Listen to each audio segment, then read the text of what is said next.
Welcome to Chasing the Last Hour. I'm your host, and today we're traveling to Anniston, Alabama, to meet a woman who turned marriage into murder and motherhood into attempted homicide. This is the story of Audrey Marie Hilley, the Black Widow of Alabama. Picture this: May 1975. Frank Hilley comes home from his job at the Anniston Foundry feeling terrible. Nausea, stomach pain, the kind of sickness that makes you think you're coming down with something serious. His wife, Marie, is the picture of concern, bringing him food, offering to give him his medicine, playing the devoted wife. What Frank doesn't know is that his loving wife has been slowly poisoning him with arsenic for months. Marie Hilley was born Audrey Marie Frazier in 1933, a small-town Alabama girl with big dreams and expensive tastes. She married her high school sweetheart Frank in 1951, and for the outside world, they looked like the perfect couple. Frank worked hard at the foundry. Marie climbed the social ladder in Anniston, rubbing elbows with prominent families, always trying to live above their means. But Marie wanted more, much more, and Frank's modest foundry salary wasn't going to get her there. Frank's illness got worse throughout May 1975. His doctor diagnosed infectious hepatitis. The symptoms fit perfectly: high fever, liver problems, nausea. Of course, the symptoms of arsenic poisoning look exactly like hepatitis. That's why arsenic was called inheritance powder for centuries. On May 25th, 1975, Frank Hilley died. Marie collected $31,000 from his life insurance policy, about $180,000 in today's money. She played the grieving widow perfectly, accepting sympathy from neighbors and friends. But here's the thing about Marie Hilley: she was never satisfied. That insurance money wasn't enough to fund the lifestyle she craved. So 4 years later, she tried the same trick on her daughter. Carol Hilley was getting ready for her senior prom in 1979 when she became violently ill. Nausea, weakness, strange symptoms that got worse and worse. Her mother, Marie, was right there, offering to help, volunteering to give Carol injections that the doctors had supposedly prescribed. Except the hospital staff never authorized those injections. Carol's symptoms were eerily similar to what had killed her father. Her brother Michael became suspicious and contacted the police, who were already investigating Marie for writing bad checks. When doctors tested Carol's hair and nails, they found arsenic levels over 100 times the normal amount. That's when authorities exhumed Frank Hilley's body and discovered it was loaded with lethal levels of arsenic. Marie Hilley hadn't been giving her husband medicine. She'd been slowly murdering him, and now she was trying to kill her own daughter for a $25,000 life insurance payout. Marie was arrested in October 1979. But here's where the story gets really twisted. She made bail and immediately disappeared. For the next 4 years, Marie Hilley pulled off one of the most elaborate cons in criminal history. She fled to Florida, assumed the identity of Robbie Hannon, and seduced a lonely man named John Greenleaf Holman. They lived together, got married, seemed blissfully happy. But Marie couldn't leave well enough alone. In 1982, she told John that Robbie had to go to Texas to care for a sick relative. Instead, she dyed her hair blonde, lost 20 pounds, and returned as Robbie's twin sister Terry, with the sad news that Robbie had died of a rare disease. John Homan mourned his dead wife while falling in love with her sister, who was the same woman. Marie was living a double life within a double life, juggling multiple identities, fake obituaries, and an increasingly complex web of lies. She might have gotten away with it forever if she hadn't gotten greedy and tried to cash in on Robbie's fake death. When she submitted phony documents to claim death benefits, investigators started digging. They discovered Terry Martin was actually the fugitive Audrey Marie Hilley, wanted for murder in Alabama. Marie was extradited back to Alabama in 1983 and finally put on trial. The evidence was overwhelming. Arsenic in the victims, fake identities, insurance fraud, and a clear pattern of poisoning for profit.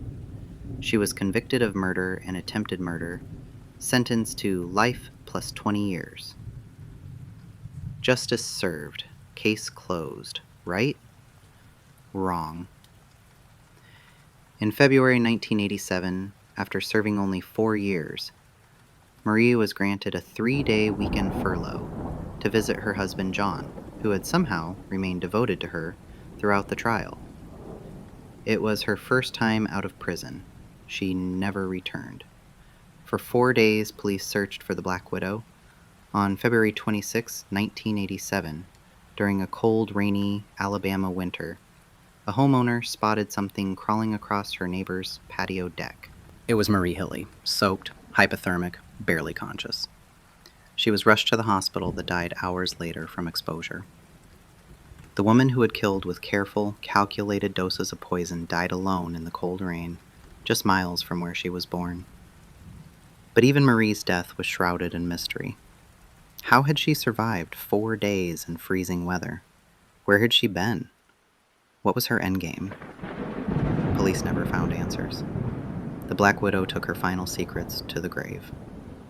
Today, Marie Hilly is buried next to Frank, the husband she murdered, in an Anniston cemetery. Visitors sometimes ask why a convicted killer was allowed to be buried beside her victim. The answer is simple. Even in death, Marie Hilly got what she wanted. She had poisoned her husband, nearly killed her daughter, defrauded insurance companies, and lived on the run under multiple identities for years. She had destroyed lives, broken families, and left a trail of devastation across multiple states. But in the end, the woman who craved the good life, who killed for money and status, died with nothing. No family, no friends, no one to mourn her passing. The Black Widow of Alabama had finally spun her last web. And this time, she was the one caught in it. Story 2. Let's go to Mobile, Alabama in 1975, where young women are working night shifts at gas stations across the city. It's not glamorous work, but it pays the bills. Sitting alone behind a counter, serving customers, making change, hoping the hours pass quickly until morning. Most customers are harmless. Truckers buying coffee, night shift workers getting cigarettes, people just passing through who need gas or directions. You develop a routine, learn to read people, trust your instincts about who might be trouble. But sometimes your instincts aren't enough. November 21, 1975. Patricia Hitt is 28 years old, working the overnight shift at a Mobile gas station. It's a quiet Saturday night, the kind where you catch up on reading between customers, maybe call a friend to pass the time. Around midnight, a man walks in. Average height, nothing particularly threatening about him. He looks around the store casually, maybe checking out the snack selection, taking his time. Patricia probably asks if she can help him with anything. Standard customer service, the kind of interaction she's had thousands of times before. The man approaches the counter. Patricia might notice something odd about his demeanor, a tension in his shoulders, an intensity in his eyes that doesn't match the casual way he's been browsing. But before she can react, he attacks. The beating is brutal, methodical. This isn't a robbery gone wrong. No money is taken from the register. This is something else entirely. Something that has nothing to do with theft and everything to do with violence for its own sake. When it's over, Patricia Hitt is dead, and her killer disappears into the Mobile night. Police investigate, but they don't have much to work with. No witnesses, no obvious motive, no clear leads. 2 other men are eventually arrested for the crime, but they're the wrong suspects. The real killer is still out there, and he's just getting started. April 16, 1976. 5 months after Patricia's murder, another Mobile gas station clerk disappears during her shift. Venora Hyatt is 44 years old, a woman trying to make an honest living in a job that requires her to trust strangers. Her station is found empty in the early morning hours, the register undisturbed, no signs of robbery. But Venora is gone. Her body is discovered days later in a remote area outside the city. She's been shot to death, but that's not the worst part. Someone returned to the crime scene after the murder and mutilated her corpse in ways that suggest this wasn't just about killing. It was about dominance, about power, about satisfying some twisted psychological need. And there's one more detail that reveals the killer's disturbing psychology. Venora's wristwatch is missing from her body. Investigators don't know it yet, but that watch is now being worn by the killer's wife, given to her as a gift with no explanation of where it came from. 2 murders, same city, same type of victim. Mobile police start to suspect they have a serial killer targeting women who work alone at night. But they still don't have a clear suspect or any solid leads. October 16th, 1976. 6 months after Venora Hyatt's murder, 23-year-old Cheryl Lynn Payton is working her shift at another mobile gas station. Cheryl is young, probably saving money for her future, maybe putting herself through school. She's got her whole life ahead of her, dreams and plans that seem perfectly achievable. Around closing time, a customer enters her store. She probably greets him the same way she's greeted hundreds of other customers, politely, professionally, assuming he's just another person who needs gas or cigarettes. But this customer has been watching her, studying her routine, waiting for the right moment when she's alone and vulnerable. He kidnaps her at gunpoint, forcing her into his car and driving her to a wooded area outside Mobile. There, he rapes her before shooting her in the head, execution style. The next day, he returns to the crime scene and mutilates her body, displaying the same post-mortem violence he'd shown with Venora Hyatt. But this time, he makes a crucial mistake. Someone sees him near the crime scene, which leads to a police chase and his eventual capture. When confronted with the evidence, the killer does something that surprises investigators. He confesses, not just to Cheryl's murder, but to all 3 killings. His name is Thomas Wisenhant, and his confessions reveal the calculated nature of his crimes. He had specifically targeted women working alone at gas stations, studying their vulnerabilities, exploiting their isolation for his own murderous purposes. Patricia Hitt, Venora Hyatt, and Cheryl Payton had all been doing honest work, serving customers with professionalism and courtesy, trusting in basic human decency to protect them. Thomas Wisenhant had betrayed that trust in the most violent way possible. At his trial, Wisenhant's defense team argued insanity, claiming he couldn't control his actions. But the evidence showed clear premeditation, the way he had selected his victims, planned his attacks, and tried to cover his tracks. The jury saw through the insanity defense and sentenced him to death. Thomas Wisenhant spent 33 years on death row before being executed in 2010. But his crimes forever changed how gas stations operate across Alabama and the South. Today, when you see security cameras, bulletproof glass, and safety protocols protecting lone workers, you're seeing the legacy of those 3 murders in Mobile. 3 young women died because a predator decided their lives were worth less than his violent fantasies. Their names deserve to be remembered: Patricia Hitt, Venora Hyatt, and Cheryl Payton. They were just trying to make a living, working jobs that required them to trust strangers, and that trust cost them everything.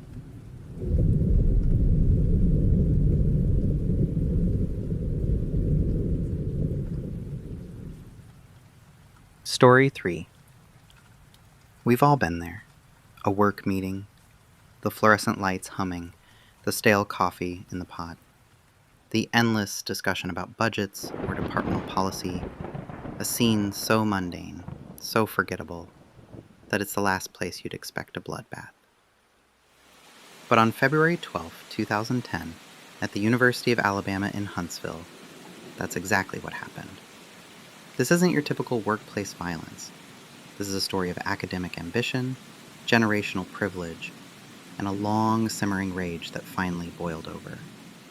the kind of rage that can only be found in the most insular of echo chambers. This is the story of Dr. Amy Bishop. Amy Bishop wasn't a disgruntled employee from the mailroom. She was a neurobiologist with a PhD from Harvard, a woman who, by all outward appearances, had achieved the American dream: a successful career, 4 children, a respectable life. But for those who knew her, and for investigators who would eventually dig into her past, the cracks in the facade were impossible to ignore. In 1986, at the age of 20, Amy Bishop shot and killed her younger brother Seth with a shotgun in their Massachusetts home. Her story, a flimsy tale of an accidental discharge while trying to learn how to use the gun, was enough to convince local authorities. The case was quickly closed, and Amy walked free. But the more you pull on that thread, the more it unravels. The initial investigation had been treated as a homicide. It was only after her family's political connections came into play that the narrative shifted. 3 shots were fired that day, not 1. There had been an argument, and in the minutes after the shooting, Amy Bishop didn't call for help. She fled the scene, attempting to carjack a vehicle at gunpoint at a local car dealership. It wasn't an accident. It was murder, buried under the influence of a family's power and privilege. And it set a pattern of extreme, often violent, reactions to perceived slights. In 1993, while working at Harvard, a mail bomb was sent to her postdoctoral supervisor. It didn't detonate, but it sent a clear message. Police questioned her and her husband, but again, no charges were ever filed. Then, in 2002, a bizarre incident at an IHOP saw her charged with assault for attacking a woman over a child's booster seat. The charges were dismissed, but the message was clear. Amy Bishop was a woman who did not handle frustration well. Which brings us back to UAH in 2009. Her tenure review was coming up. For any professor, this is a defining moment, the difference between a career and a temporary job. Amy's tenure was denied. The reasons were myriad: a lack of funding for her research, poor teaching evaluations, and strained relationships with colleagues. For a normal academic, this would be a devastating setback. For Amy Bishop, it was a personal betrayal. She appealed, she fought, she demanded. Her career was over, and on February 12, 2010, she decided to take everyone she blamed for it down with her. She arrived at the departmental meeting in room 369N of the Shelby Center with her 9mm Ruger pistol hidden in her purse. 1 hour into the meeting, as her colleagues discussed curriculum, she stood up, pulled out the handgun, and began her methodical execution. She wasn't shooting wildly. She was targeting. Her first victim was Dr. Gopi Padilla, the department chairman, who she shot in the head. She then moved on to Dr. Maria Raglan Davis and Dr. Adriel Johnson, killing them both. 3 other professors were wounded. This was not a moment of sudden madness. This was a plan. The final act of the massacre, however, was one of pure, unadulterated anticlimax. The gun jammed. After 6 shots, it simply stopped working. Amy Bishop, instead of panicking or trying to clear the jam, simply placed the weapon on the table. A colleague, Dr. Deborah Moriarty, who had been hiding, stood up and confronted her. "Amy, don't do this. I've helped you before. I'll help you again," she pleaded. Amy Bishop's chilling response: "It's too late. There's no going back now." Moments later, she was forced out of the room, barricaded outside, and arrested in the hallway, still repeating a mantra of denial to the police. It didn't happen. They're still alive. Amy Bishop's case is a cautionary tale not just about workplace violence, but about the systemic failures that allowed a dangerous individual to move through society unpunished for decades. Her privilege and the failures of the justice system created a monster. In September 2012, Bishop pleaded guilty to avoid the death penalty, a decision that still required a brief trial under Alabama law. The same day, a jury sentenced her to life in prison without the possibility of parole. But the case didn't end there. The Alabama shooting brought renewed attention to the 1986 death of her brother in Massachusetts, a case long considered an accident. New charges were filed against her, though prosecutors ultimately chose not to proceed with a second trial after her Alabama conviction. From prison, Bishop continued to file appeals, claiming she wasn't guilty by reason of mental illness and that steroids she was taking had caused a psychotic break. The appeals have been repeatedly rejected by the Alabama Supreme Court. Her husband also faced a civil suit from the victims, with claims he was negligent in giving her the gun. Bishop's monstrous sense of entitlement and her complete disregard for human life led to the deaths of 3 brilliant academics, forever shattering the peace of a university and exposing a pattern of violence that had been allowed to fester for decades. Her story is a chilling reminder of the long-term consequences of failing to hold people accountable.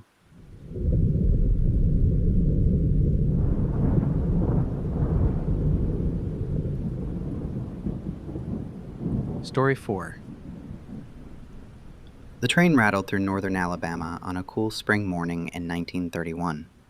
The world outside was still reeling from the Great Depression.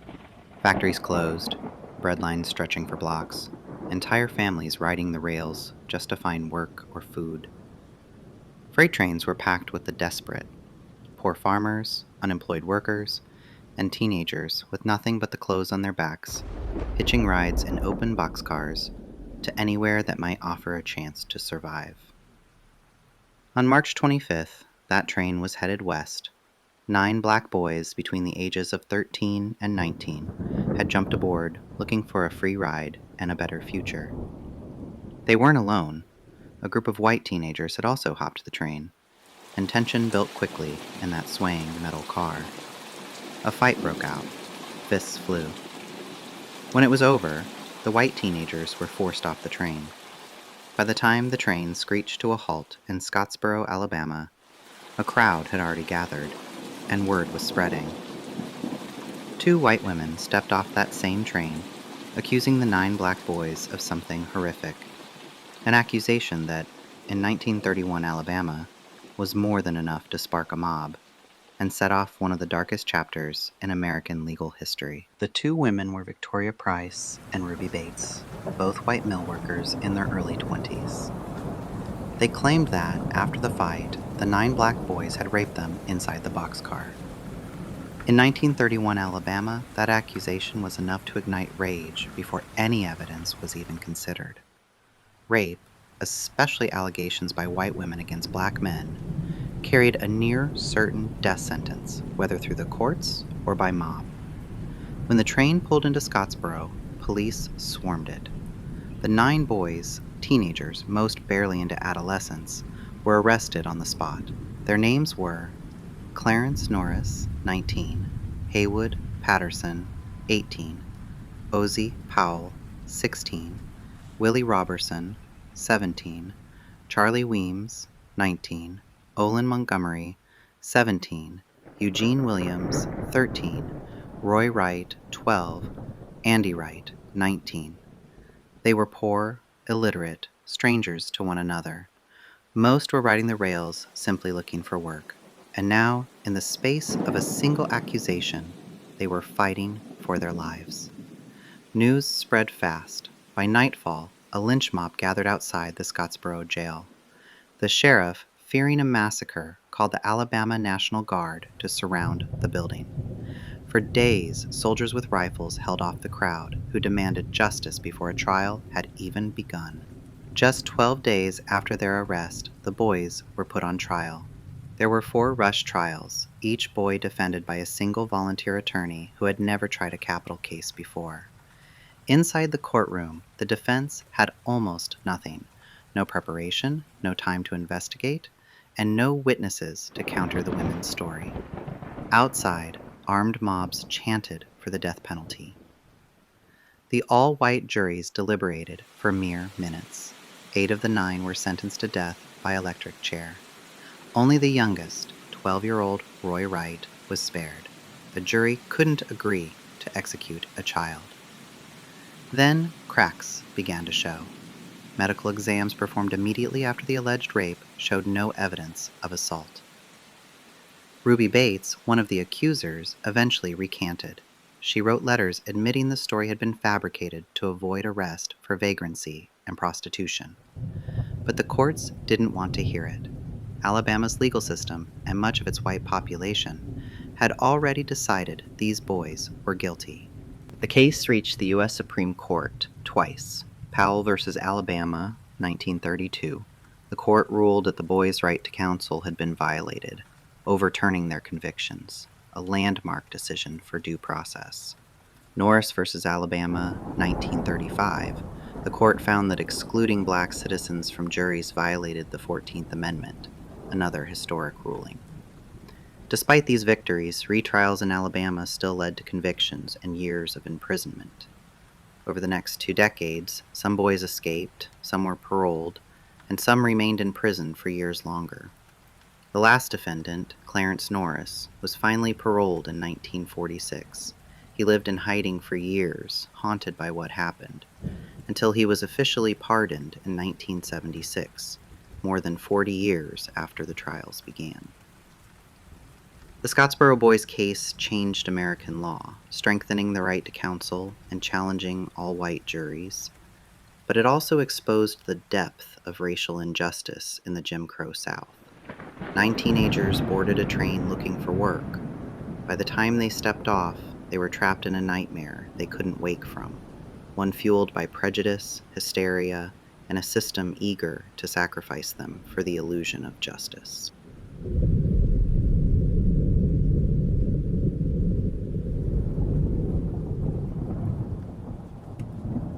Story 4. Now we go to Talladega, Alabama in 1986, to a place where education and hope come together, the Alabama Institute for the Deaf and Blind. It's a special school where students who face communication challenges find their voices, where dedicated teachers help young people build better futures. One of those teachers is a man who goes by Daniel Spence.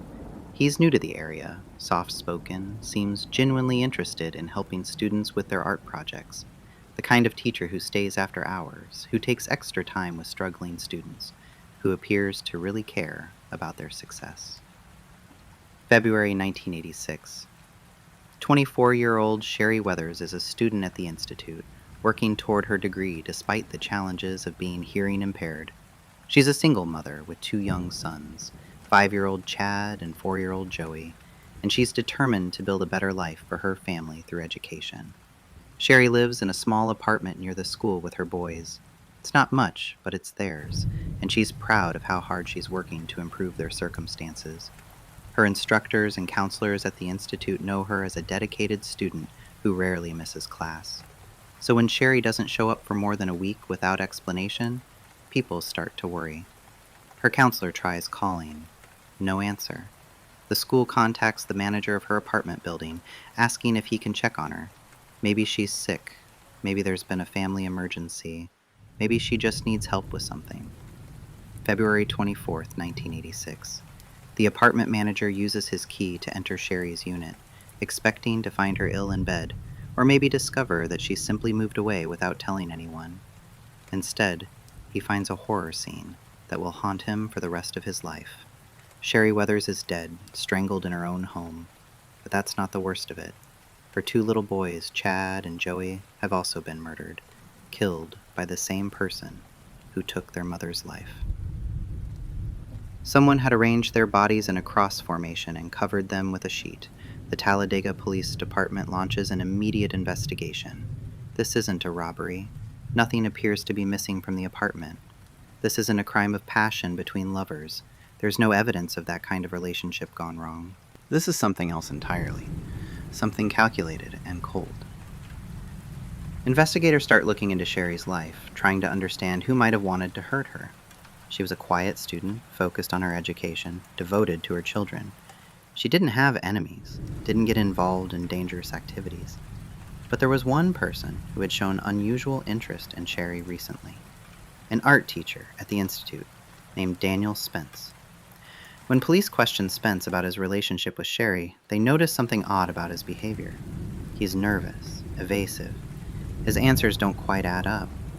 So they decide to run his fingerprints through their database. That's when they discover Daniel Spence doesn't exist. The fingerprints belong to a man named Daniel Lee Sebert, who has a criminal record in other states. Manslaughter in Nevada, assault charges in California, a history of violence against women that the students and staff at the Institute knew nothing about. The kind, caring art teacher was actually a predator who had been hunting his next victims. But by the time police make this discovery, Sebert has vanished.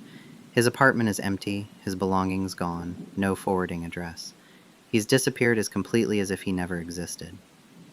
The investigation expands as detectives realize they may be dealing with more than just the Weathers family murders. They start looking into other missing persons cases, other unexplained deaths in the area. That's when they find Linda Jarman. Linda was another woman connected to the Institute, not a student, but someone who had known Sebert. Her body is discovered in her apartment, also murdered by strangulation.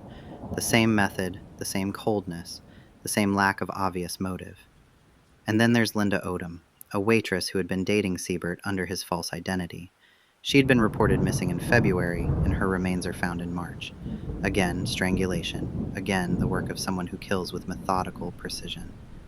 3 crime scenes, 5 victims, all connected to one man who had presented himself as a caring educator. For 6 months, Daniel Lee Sebert remains a ghost.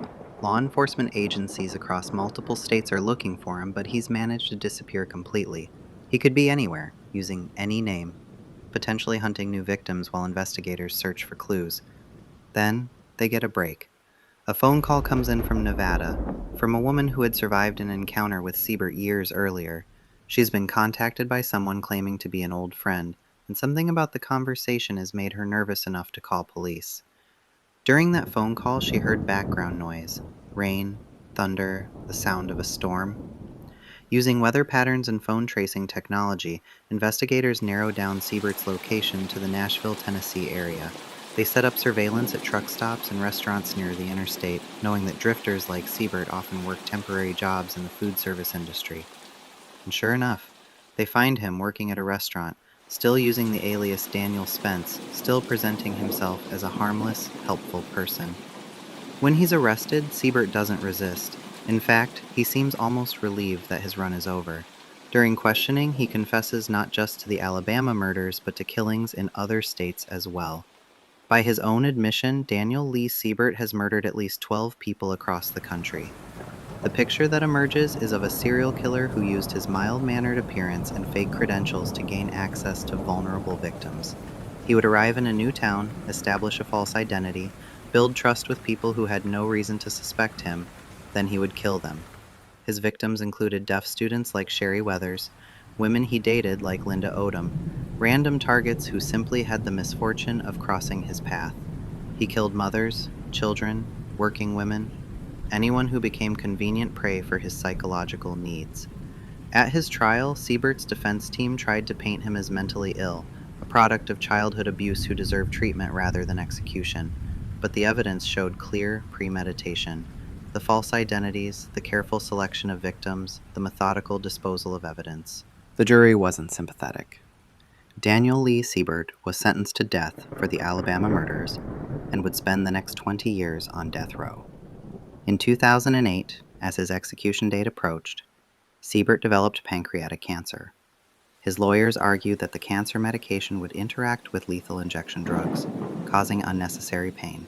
The man who had strangled 5 people was worried about experiencing pain during his own death. On April 22, 2008, before the execution could be carried out, Daniel Lee Sebert died of cancer in his prison cell. He took whatever remaining secrets he had to his grave. Today, the Alabama Institute for the Deaf and Blind continues its mission of educating students who face communication challenges. But the memory of what happened in 1986 serves as a permanent reminder that evil can hide behind the most benevolent facades. Sherry Weathers was working toward a better future for herself and her sons. Linda Jarman and Linda Odom were just trying to live their lives, build relationships, find happiness. They trusted someone who presented himself as safe, as caring, as someone who wanted to help. And that trust cost them everything. Because Daniel Lee Sebert had learned that the best predators are the ones who look like protectors. In Talladega, Alabama, an art teacher became a killer who painted his canvas with the blood of innocent people. And for 6 months, nobody knew where the artist had gone. That concludes our journey through Alabama's darkest secrets. 3 cases that reveal a disturbing truth about human nature. The evil doesn't announce itself with obvious signs. It hides behind ordinary facades, trusted positions, and familiar faces. The most dangerous predators are often the ones who seem the most harmless. They look like our neighbors, our coworkers, our teachers. They gain our trust before revealing their true nature. Alabama taught us to question our assumptions about safety, about trust, about the people we invite into our lives. But our exploration of America's hidden horrors doesn't end here. Next time on Chasing the Last Hour, we're heading west to Arizona, where the desert sun beats down mercilessly, where vast wilderness can swallow secrets whole, and where the heat isn't the only thing that can kill you.